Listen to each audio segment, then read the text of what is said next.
Work hard for what you want in life.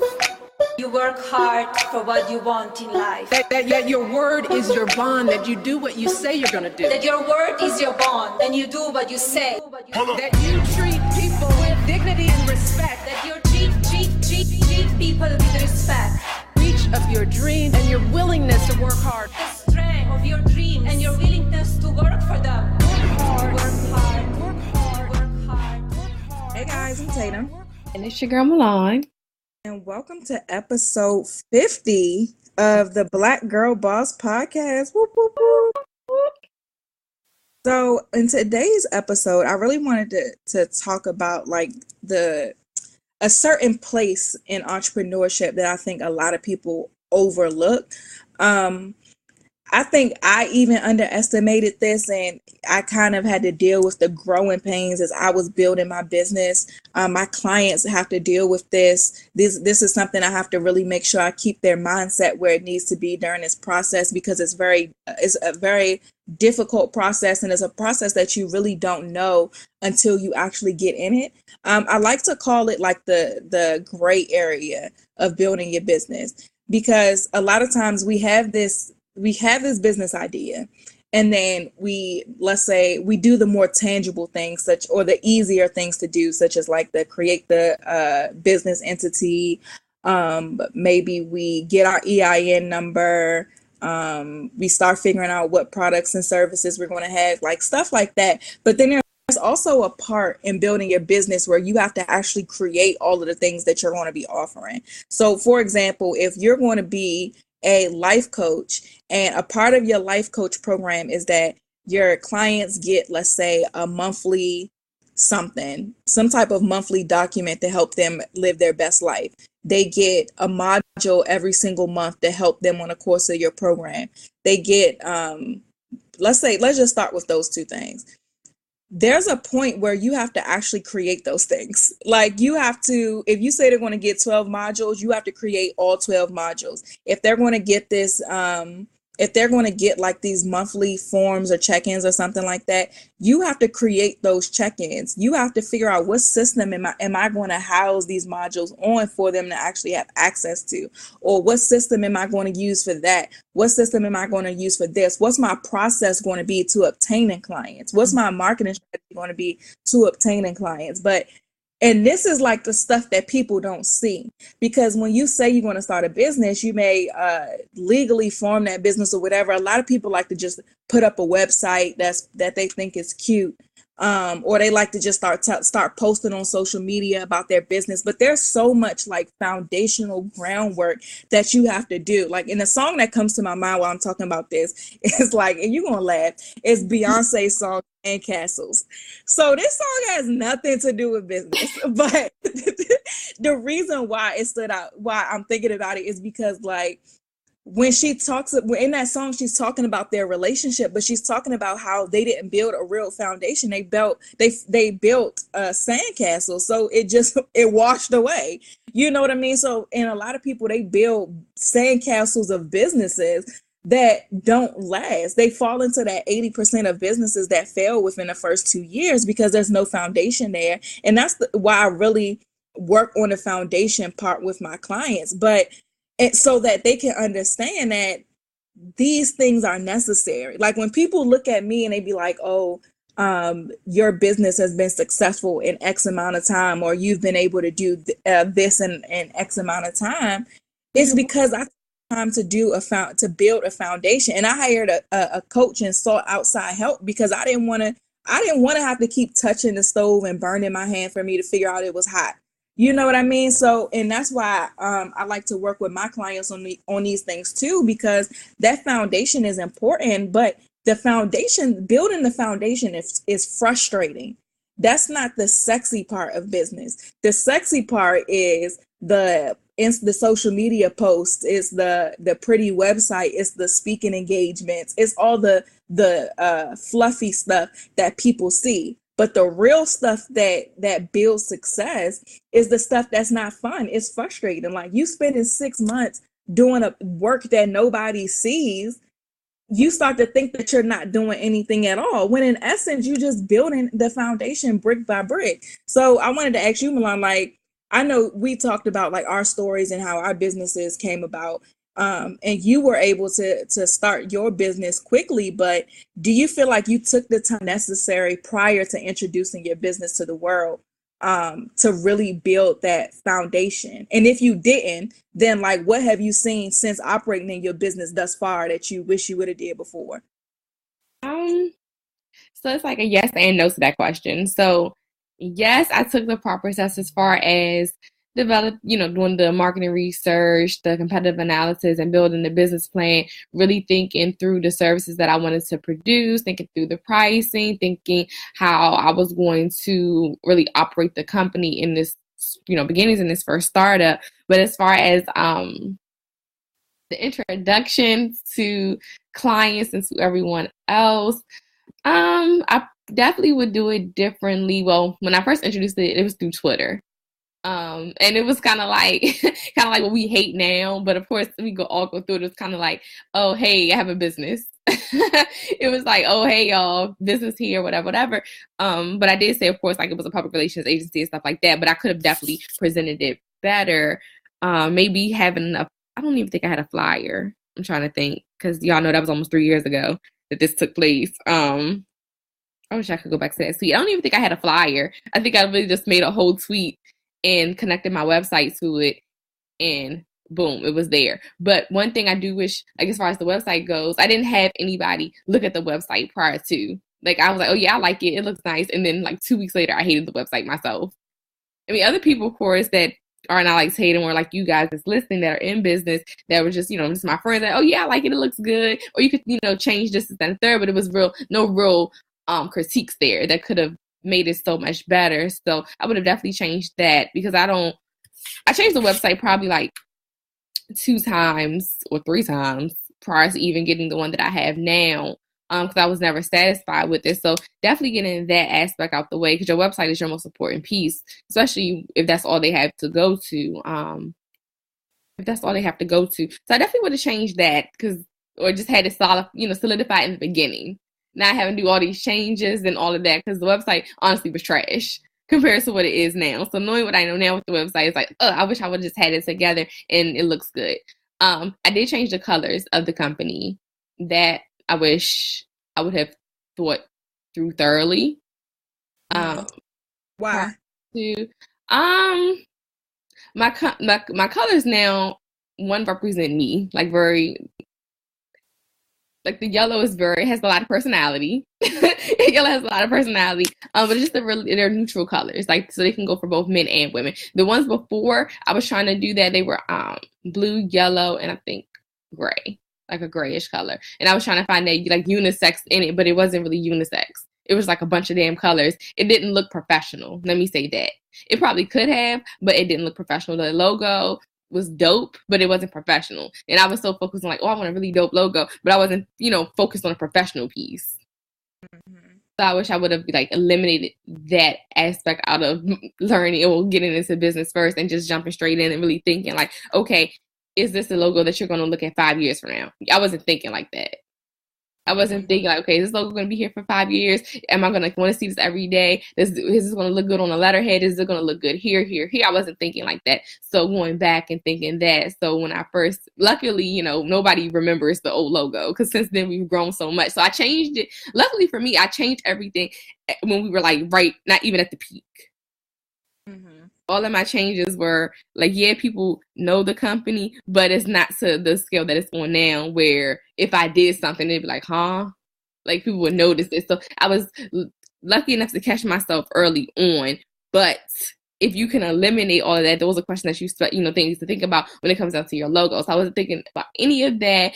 Wasn't thinking about like, oh, let me have like an official launch, let me do a flyer, let me try to collect some email addresses, to see if anybody's interested in PR services. They just doing little approaches that could have been done better versus popping up on Twitter, hey, I have a business, anybody looking for a publicist? Because I could have built a mailing list first, of saying, oh, hey, are you interested in being a publicist? Or just, are you interested in knowing this type of information? Something. Not really sure what approach at this moment I would have taken. I would have to sit there and really think back to it, but definitely building some momentum to it instead of just jumping like, hey, I'm here. Mm-hmm. I felt like that would have been. So you said your website was trash. Like, what do you think made it terrible? Girl, the visual aspect. I didn't have any professional pictures. Like I had pictures from undergrad, from my campaign season, like me in professional attire, everything, but they weren't up to date. They looked nice, they were cool, they were professional. Or then I had some pictures from events and stuff, or from my clients that were taken off a phone, which was low quality. So it really looked like a Wix website. Mm-hmm. It was not to its full potential. Then I couldn't really figure out what font that I wanted or what font that was working. So I had like a really, I guess you could say, graphic designer font. It was really like very, like really designer. It's really graphic. It wasn't anything clean cut. It didn't really flow with the website. Then I had like the homepage, the landing page of the website. I think it was like a newspaper layout. Okay. It didn't make sense for the brand, in short. Okay. Let's just say that it didn't make sense for the brand. So it was very childish. Like everything in the beginning, y'all, was very childish. But it only took me like a month or two to get, not even a month or not even two. I think in like a month, it like got to me like, oh no, this is not going to work for me. But I had to like see it. Mm-hmm. So sometimes like, Go ahead, my bad. Go ahead. Sometimes like with me being a visual person and very observant, like I have to see it. Like in my mind, I'm not going to really, but that's why this just is a lesson. That's why with my website, when I did this one, it took so much time. I think I probably took like 10 weeks to even do that website. Mm-hmm. It took me because I wanted to make sure that every single day I was able to look at it the same. Mm-hmm. And then even still after I had finished it, I didn't release it. I kept looking at it to make sure. And I show other people. Tatum, I showed you, right? I think I showed you. Yeah, I showed Tatum. I would show other people to see what they thought, their feelings and whatever. So now when I update the website, it's just like little changes. Like, oh, okay, I'll change the background just to keep it fresh. But otherwise, the layout is the same. Everything's the same. It's just making things look fresh because, of course, as the years come on, things change. Technology changes. You have to switch up some things, make it look fresh. But other than that, the look is the same. Like you could tell, like it's the same website. You're just like, oh, okay, you just added some features, which is never bad. But I'm not going to go in and just like the whole website clean and come back with this whole new thing. Not right now, probably 10, 20 years from now, possibly, but not at this moment. But it just took some time to realize, like you said, you have to have an in-between process. You actually have to see those things. You have to plan it out, really consider it, think about the long run, make your points, make your plans, because if you just jump right out there, you're going to look at it probably a couple of days from then, or seeing the response from it, you're going to be like, oh, this is not what I thought, this is not what I wanted, but it's because you didn't give yourself that time or that planning phase. So that was kind of like the struggle points that I had. So logo, website, colors, and how I initially presented the company. Yeah, and I think that for you guys that are listening, like these are important things to know. So I'm just a strategic person, period. So I don't have to see things. I'm not a visual person, so I don't have to see things. They need to make sense for me in order for me to do it. So that's why I do a lot of planning beforehand. So a perfect example is when I said, okay, I'm going to do coaching and consulting. Okay, so matter of fact, let's talk about each brand first. So with the podcast, I wasn't just like, oh, I'm doing a podcast. Let me just get some equipment. Let me Google what I need to do a podcast real quick. Let me plug it in, start talking, and throw it out there and hope people listen. That's not how that happened. I had the idea first. Then I ironed out what was it going to be about? Who was it for? Then I reached out to like Milan, and we had somebody else in the very, very beginning. And then I was like, okay, this is going to come out in January. This was August when we had these initial conversations. This is going to come out in January. So leading up to that, I also had the mindset, remember, like, okay, I know that I'm going to be putting out, I know that I'm going to be doing coaching in the spring of 2017. So I'm going to put out this podcast in January of 2017 so that I can start creating a community of my target audience and start grooming them and allowing them to get to know who I am, my expertise, etc. So that was the mindset for creating it, but still understanding that the podcast was going to be a brand of its own. So then we planned out the colors, the started asking people's opinions before even putting it out, doing a target audience survey to see what people wanted to hear from podcasts, all before it came out. So that's the important thing here that I want you guys to understand, that there's a process before things happen. A lot of people want to go from idea to launch very quickly. And when you do that, you have to go back and redo things. And so Milan and I's our rollouts were a little bit different because she needed to see it. But because she needed to see it, it caused her to have to go back to redo some stuff. To me, it has to make sense and have structure and be strategic for me to do it. So because I did that beforehand, we were able to put this podcast out and it be successful in less than a year. Was able to introduce this coaching business and about to be a 6-figure business in less than a year. Like, it's the reason why the success came quick is because of the planning beforehand. Well, it seemingly came quick because it ain't seem quick to me. It's still there's a process that has to happen beforehand. So I'm sure if Milan would have known that what she knows now, then she would have maybe applied those things before. But however, everybody has a different process. So there's no right and wrong here. We're just exposing you to the different versions of our stories so that you can take that and apply it for yourself. Like, it's okay if you are a visual person and that's what you have to do. That's fine. But if you don't have to do that, then why?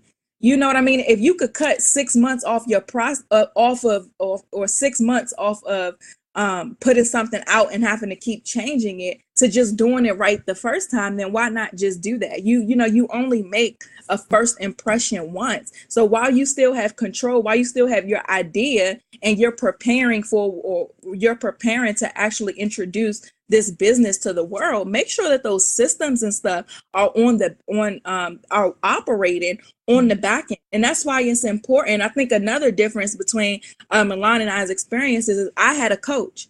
So I did help in a lot of these areas. And she didn't have a coach. That doesn't mean that our successes are different or one is better than the other. We just had different paths to get to where we at now. But it's important to expose you guys to these different ways of thinking or these different paths to the same place so that you can pick which one works for you, because Milan didn't get discouraged. The advantage that she has is she didn't get discouraged in the midst of having to change stuff. She just was like, okay, this isn't going to work. This needs to change, and made it happen. But some people will get discouraged in that.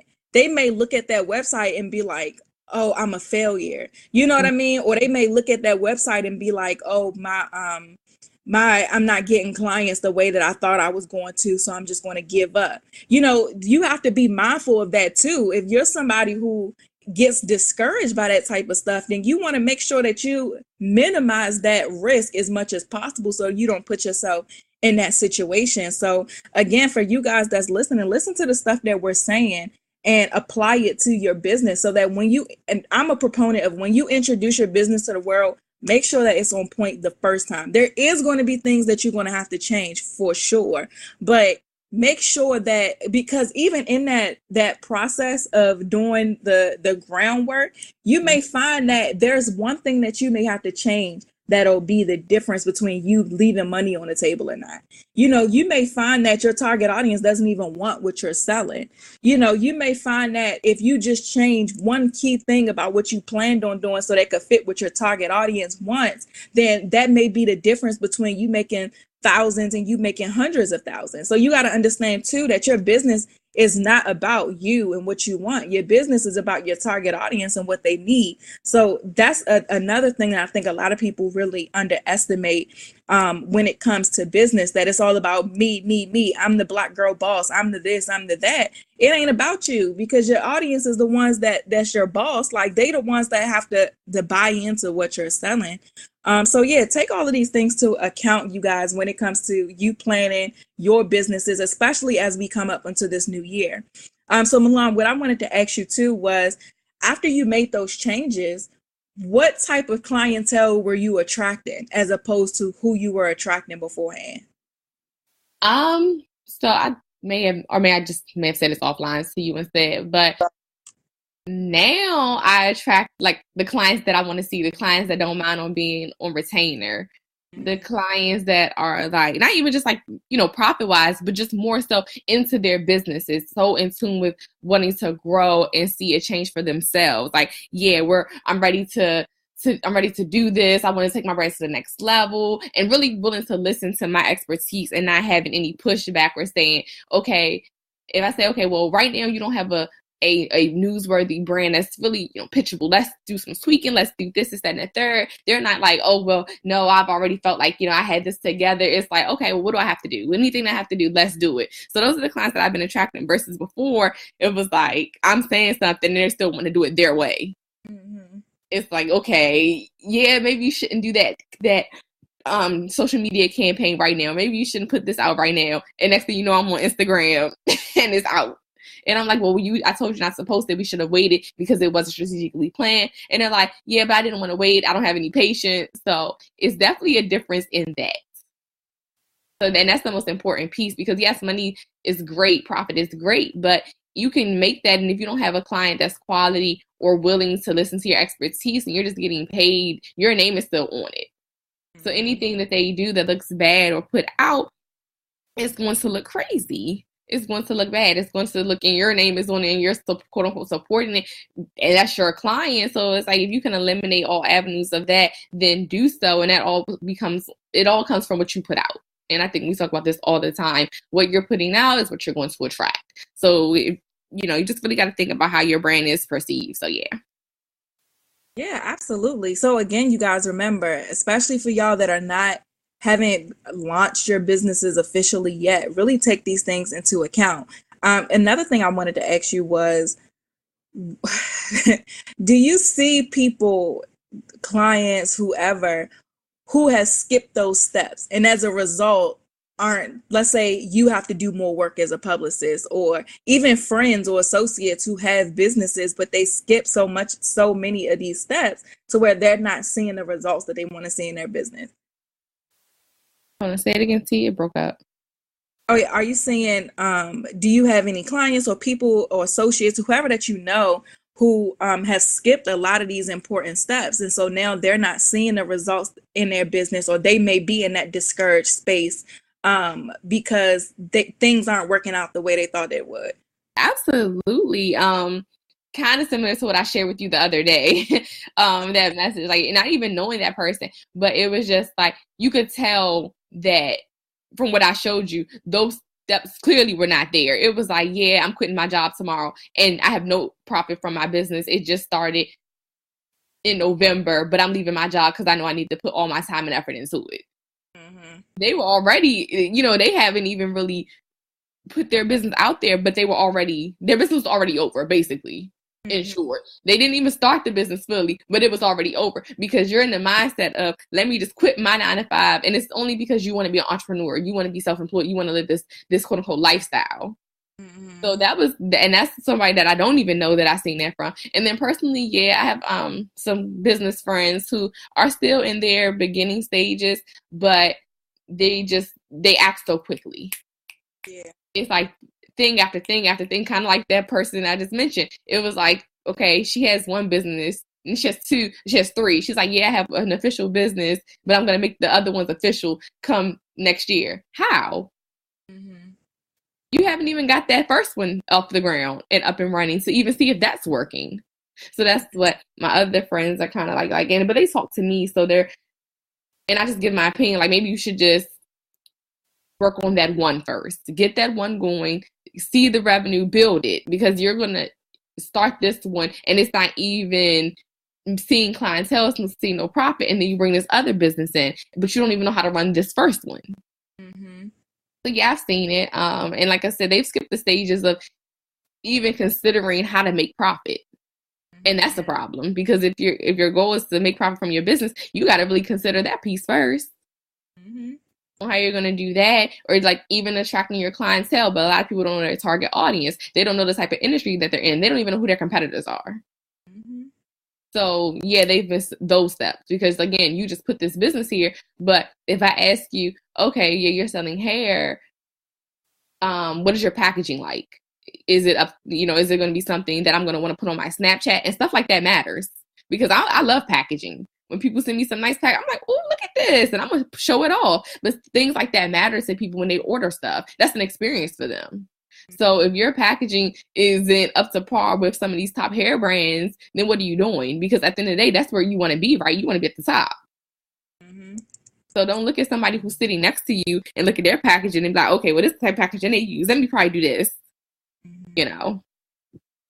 And not only that, though, but understanding, like, what makes your hair different from all the other hair that's out here. Like, I've been seeing a post on Instagram going around, and it was like Rihanna didn't not start, or something. Rihanna didn't decide not to do Fenty Beauty because everybody else had a makeup line or whatever. But the point was, start your business despite the fact that everybody, quote unquote, might be doing it. And so I thought that was a nice post. It was very inspirational, but y'all know, I got to tell you the truth. You have to figure out, like, yes, start your business, even if you think everybody is doing it, but you have to figure out what's unique about you. What's your business? A lot of times it is you, but what's your unique selling proposition? Because that's what's going to make you marketable. What's going to make your hair different from everybody else's hair? What is the common problem that everybody else experiences with their hair that you can solve with your hair? You know, these are those beginning steps so that you're just not another business that isn't selling anything. You have to understand, like, what makes your consumers buy. You know what I mean? You have to, when you have a website, and this is something that really gets on my nerves sometimes, is a lot of people just throw up a website like, oh, it's pretty, or you do it yourself, because you may not be able to afford a web designer, but you don't understand what a website is to do. A website is your online real estate. It is a marketing tool. Your website should be converting people into leads while you're not working. That's what it's for. So if your website is not generating more people on your list, if it's not generating more people signing up for calls for you, if it's not if it's not generating any type of profit, then something's wrong with it. Your website is supposed to convert. And that's even my problem too with a lot of web designers, is they're graphic designers, but they're not marketers. And to me, you can't do my website if you're not a marketer, because you don't even understand what the website is for. So that's why I always do my sites and stuff. And when anybody even asks me questions about their website, I'm all about, like, the conversion. Like, okay, I'm on a homepage right now. Most people pay the most attention to what's above the fold on a website. So what is it above the fold on your website that's going to keep me interested? What is it that's popping up that's going to make me sign up for your list so that you can continue to talk to me and groom me? When I get to this page, where is, let's say, your success story? So you say that you do this. Where are the people that you've done this for that I could try to find myself in so that I can know if I should work with you or not? You know what I mean? Like, there is a website is supposed to be a marketing tool. So for you guys that's listening, and you may be in a part of, I don't know, you may be trying to build your website right now. Figure out how your website can be used best for a marketing tool. But again, these are steps, again, that people keep skipping. Or people keep getting pumped up to start businesses, and then you get disappointed when your business isn't doing the results that you want to see, or you're not making money. It's because something is missed. You know, I sat down with my mastermind group last week, and we focused on 3 things. We all set our revenue goal for 2018 was the first thing, like how much money we want to make. Okay, cool. So then we focus in on our people, our process, and our profit. So for each revenue stream, we're like, okay, so let's take me, for example, for my coaching business. This is how much money that I'm going to make in 2018. This is where it's going to come from. In order for me to meet this revenue goal, I need this amount of clients. Now, there's going to be changes in my coaching program in 2018 based on things I've learned so far. So it's like, okay, this is what the new program is going to include. This is the time frame for that program. Now, this is the people. Now, for people, it includes both the target audience. So me defining who my ideal client is, because I'm gonna have 2 programs in the new year. This is defining the person for each program, who my ideal client is. I can tell you everything about my ideal client for both programs because of the research that I've done thus far and the work that I've done prior to even coming up with these things. So coming up with, okay, the people part, and people can include technology, because for me, when it comes to like, when it comes to certain tasks, you don't always need a person or a staff, so to speak. There's technology for everything these days. So I might use this system to do that or whatever. But then that too overlaps into the process. So what's the process of acquiring a client? What does your sales funnel look like? What are you doing to get people into the funnel? When they get into the funnel, what's the first step of it? What's the step after that? And then what's the step after that, if there is, to get them to become a client? So again, this is ironing out the entire process so that when I get on a discovery call with somebody, we know what the next step is. When we get to that next step, we know what the last step is, which is going to become a client. So this is the process part. All of this has to get figured out before introducing the business. Then we get over to the profit. How much does it cost for me to operate my business every single month? For me to successfully have, let's say, one client, whoever, how much does that cost? So then we factor in, okay, this is how much it costs. So it costs X amount of dollars to run my business every month. Okay, perfect. This is your revenue goal, right? So is this revenue goal probably is the gross. Most time people make their revenue goals based off of the gross. Mine is based off the gross, but I do like to make sure my profits are at a certain amount. I check my money every single month because I need to look at what am I spending money on? How much did I even use that? So I'm good for getting rid of systems and everything like every single month because I just need to make sure that my profit stays away and then I'm paying for things that I'm actually using. But anyway, so, okay, we're looking now at the profit. So if it costs me this amount of money to run my business every single month, I should not be charging $99 per client. That's just silly. You know what I mean? So these are the things that you really have to think about. Not only how much does it cost you to run your business, but how much is your time worth? And in all humbleness, like, I have way too much experience, education, and a track record to charge a low amount for anything. So you have to really figure out. And also, I'm not going to meet my revenue goals charging $99 a client. Like, what in the world? Like, why would I ever be charging $99 for something? So for you guys, again, that's looking at your business.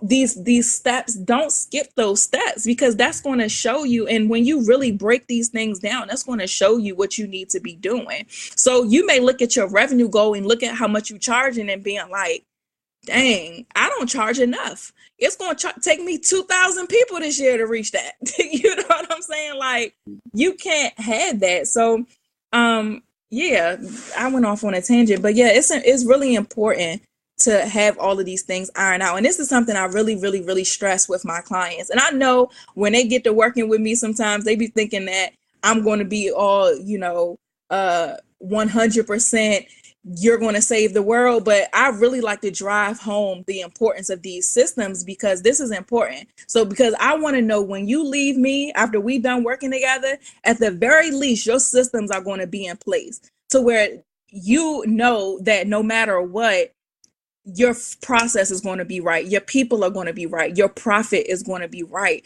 because you took the time with me to do that before introducing your business. So yeah, how long did it take you, Milan, to kind of like figure out that profit and that process when it came to running your business? It wasn't necessarily the profit. It was more so really charging what I was worth because the profit was decent for what the time I was in at the time, like when I was starting out. And of course I had a 9-to-5 and everything. So it was cool. Like, I'm like, okay, yeah, I'm making this, like, cause I didn't have intentions of leaving my 9-to-5 the next week. Mm-hmm. So it was cool what I was making. And of course, probably at the end of that year, I'm like planning for 2016. I'm like, okay, something got to change. Like, I have to up my prices, one, because I realized how much work I'm putting out. And then I had to really think about working a 9-to-5. And I think I gave this example actually on my YouTube that I just posted, my YouTube episode I posted. And I basically said, like, I have to think about how much I get paid an hour working a 9-to-5, or how much you get paid in salary working a 9-to-5, and how much time you dedicate to that 9-to-5. So if I'm working ideally 40 hours a week, just saying, for a client, getting paid $200 a month is not ideal because of how many hours you're dedicating a week. how much this is just an example, of course. Or how much work am I putting out on this campaign? What is being done monthly? Looking at the scope of the project, is that really worth $200 a month? So I really was taking that into consideration, more so just for my time, my expertise, and what I was putting out. And then, of course, when it came down to like, okay, well, now I got to really focus on replacing this income. Am I really charging, or am I really going to be able to live comfortably, pay my bills with this amount of money? Yes or no? So that's when I looked at all the services that I have and really had to think, okay, well, in order to maintain and do what you have to do, you need these many clients for a dedicated publicist to get a dedicated publicist. But I didn't want to say, well, I need 8 clients receiving a dedicated publicist in order to meet that profit, you know? So I said, okay, well, I would need 3 clients or 2 clients getting a dedicated publicist to meet that profit that I'm looking for in this area to survive. So I made sure in every area of my company of services that I offer, I was able to make enough in that particular service to maintain, because it's going to be a point in time where somebody's not going to need a dedicated publicist. I mean, I have any clients need a dedicated publicist. I may just be branding for people, but overall the goal was to make sure that in any service that I offer, I was still going to be able to maintain. So just in case that did happen, and if I have clients, you know, if I do have multiple clients and they all are getting something different, then great, that's good for me, because at least I know I can make profit and still make what I want to make in any of those services. So that's just a double plus, but I really had to consider all of that. And I think that's something to really think about for you all that's listening. If you do have multiple services under your business, can you maintain with one of those services and not having that, like having a top service like Tatum? She does coaching and she has modules that she puts out for the Black Girl Boss University X, Y, and Z. But I'm pretty sure she thought about that, like, okay, let's say I don't have any coaching clients and I had to really push the Black Girl Boss University. Would I be able to make profit and still maintain just off of this? That's how you're supposed to think. You're supposed to be able to make revenue and make your profit and make your ends meet and goals off of anything that you put out, because there's no point in having it if you're not going to make the profit that you want to see and be able to survive. Yep. And what happens too is a lot of people don't know how to determine their profit. And it's really important, you guys. I think Tish talked about this when we met up last week, where she was saying she has like a breakdown.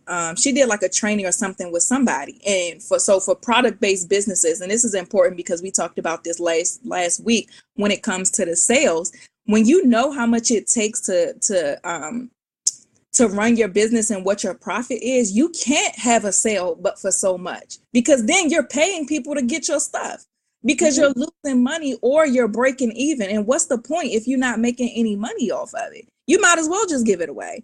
You know what I mean? So like, it's important for you to know your numbers, because when you know your numbers, you understand like, okay, I can't even offer this at below this amount, because again, then I'm breaking even or I'm losing money. So it's important. And these are the back end things that's not sexy. This isn't the cute pictures on social media. This is like real stuff on how to operate a business. You have to figure out how much does it cost me to do each step of this process. So if you have a product, how much does it cost for me to produce this book?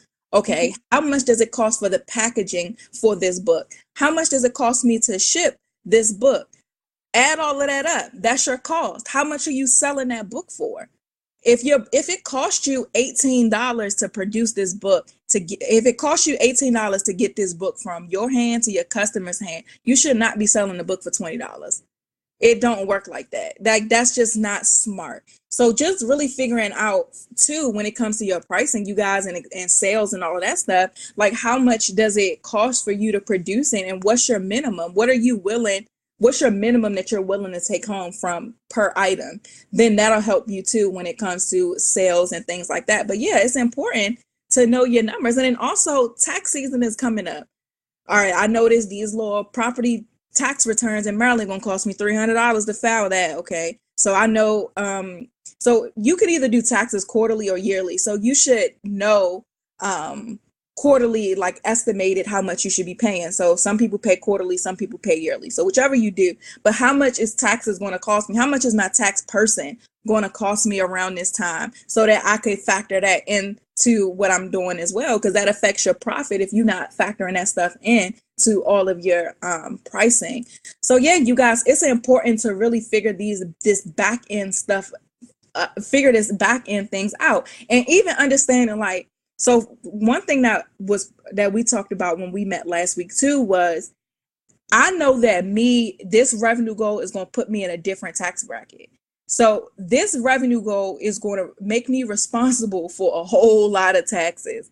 So how can I write stuff off, or how can I spend money to write off so that I'm not giving the government all of this money? So that's stuff that you got to think about too when you get to a certain place. Like, all right, let me start investing this back into my business so I can write it off. Let me donate some money to a good cause so I can write this off. Not so you can write it off. It should be so you can do good stuff, but I'm talking about write-offs right now. But so I can write this off, or let me take a trip and have some fun because I can write that off too. You know what I mean? So all of these things are like super duper important when it comes to the back end of your business.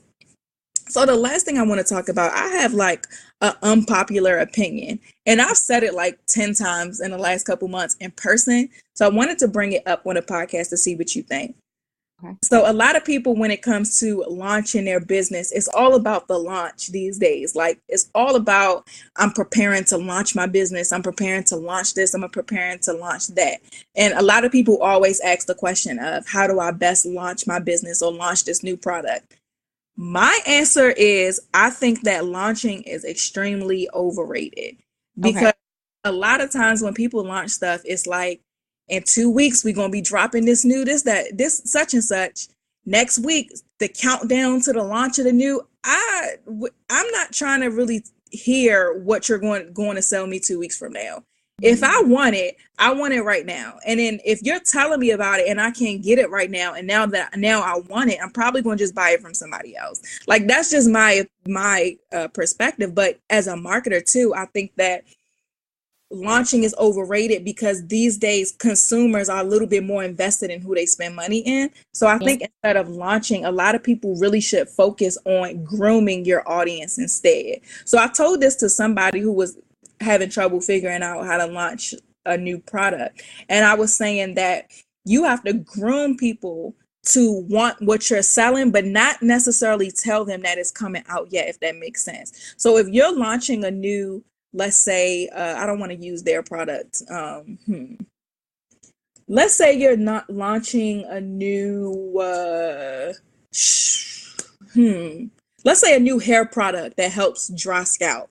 Okay. Don't ask me why I even came up with that.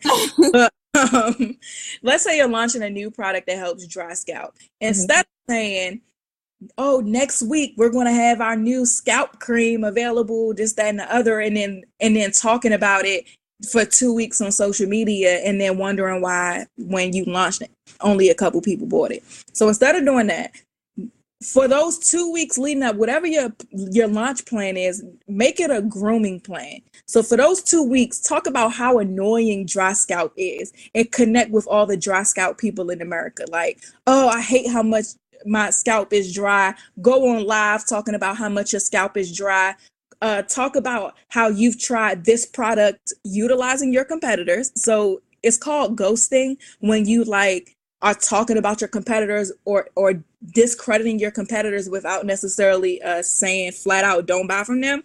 So let's say you're using different products. Oh, I've tried this Shea Moisture on my scalp. My scalp is still so dry. What do y'all think? And they start telling you, oh, I use this, I use that, I use this. Oh, for real, this, that, and that. So then keep talking about that, and then start talking about, and then once you're ready for your product to come out, then you start talking about, oh my God, I tried this dry scalp cream. Look, my scalp is so perfect. Here are some pictures of what my scalp looked like before and after. This is how I use it. Now you've groomed them to bring their problem to life. You know what I mean? You've discredited your competitors by trying their products that didn't work. Now you've used your product. You and other people have used your product. You have the testimonials. They can see it. They can see it in action. Now they're like, oh, yes, finally something. And they don't even realize that you just conditioned them for the last 2 weeks to buy from you. That's how you have to think, instead of just launching some stuff. And I'll be telling y'all some good stuff for free, by the way. But like, this is You have to really like position yourself as opposed to launching. Like launching is so just pointless. You have to really, really, really groom your audience. So as a publicist, like, what do you think about that? Definitely. I always say this about your target audience. You have to know them. You have to know what they want, because if you're putting a product out, like you simply just said, if you're putting a product out that nobody wants, it's not going to sell. And you can't put, I think we get so caught up in what we think people want and not actually knowing, because we didn't do that primary and secondary research, which is key in PR when we do campaigns, and it should be key in business, period, that we put these products and these services out and we didn't even know if it was needed in the first place. So it's just, I agree, and it's very vital to actually know what you're talking about. Don't just do it because you think, or you like, oh, I feel it's a need for it, because what you feel doesn't matter, because you aren't purchasing your product. You're trying to sell to someone. If you're going to purchase your product, then cool, great for you, but that's not going to do anything. Then you don't have a business. You just want to make something for yourself. But in order to really fulfill your consumer and quote unquote launch a product, you have to launch something that makes sense to somebody else, makes sense to your consumer. So just, you need to go back and know your target audience. And I'm really not a fan of launches. I didn't even have a launch. I didn't have a launch because I didn't see the need for it, I guess, or the purpose to have a launch party of my agency, of my company. I was just ready to work, honestly. Yeah, I was ready to work. I was ready to just get the job done, give my consumers what they've been looking for and needing, and that's clearly a publicist, and clearly services that benefit them more so for their areas, that they're trying to grow in. Hence why I created different services and different avenues for people to come under, because not everybody needs a publicist. Some people really just need branding help before they even get to a publicist. So, but that just proves that I just paid attention. I didn't just launch branding services just because, I like branding. It just was a common thing that I noticed after talking to people, after really paying attention on social media, what people are putting out. I need a publicist. And I look on their page and they don't have anything to offer. They don't have anything that's newsworthy. They don't have anything. And it's like, okay, yeah, you can have a great brand, but you need branding help. So that's when that service came into play. People complained and talked about wanting to grow their social media following organically. They want us to do this on social media. So since social media seems to be such a dire issue for everybody, because we just forgot that before social media, people had businesses, multi-billion-dollar businesses. We just forgot that part. Okay, fine. Let me create a service that's going to help you grow your social media. But I didn't just say, hey, launch a new service. I started talking about my social media personally. I started showing results, you guys were looking to, asking questions. Thank God for that new polling on Instagram, because I utilize that like crazy. And that's, hello, y'all, use it to your advantage, that poll. Ask people stuff. See what they say before you do it. If you have a good amount of following, I use Twitter polls, I use Instagram polls. I'm not sure if Facebook has a poll, but I'm sure they do, and I need to discover it. If Facebook has the poll, I'm gonna start using that, and then I put all of that data into one document and really look at what I have before I even do anything. Because if you don't need it, again, like Sadie just said, then don't do it. So that's and then even too, by you meeting people where they are, then and I might be getting a little bit too deep, but then you're able to implement progression plans within your business. So as a client-based business or a service-based business, or any business really, your best customers are people who already bought from you.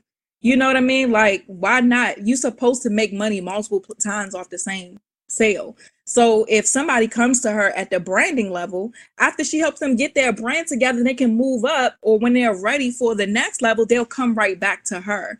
You know what I mean? So too, as you guys are implementing different services or to meet people where they are, make sure that it makes sense for your business. Make sure it makes sense for your progression plan. Make sure you have progression plans in your business, because that's another way for you to not leave money on the table. So so that's all I had to say about that. I think we kind of talked y'all ear off enough. I did want to also point out that the application for the Black Girl Boss Ambassadors closes on December 15th. So make sure you go. The link is in our Instagram bio at Black Girl Bosses. And Milan, you got anything before we dip off?